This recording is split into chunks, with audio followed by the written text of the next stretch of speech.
Good job. Okay.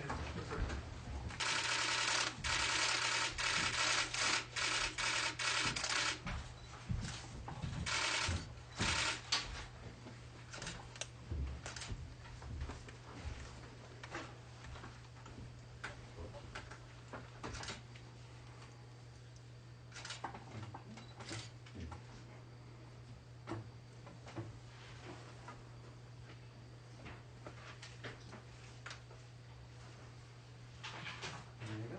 Thanks, Jim.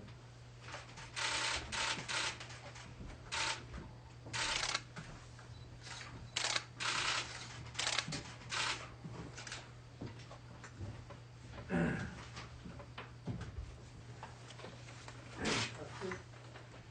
Any? Any? Trustee? And we have the results.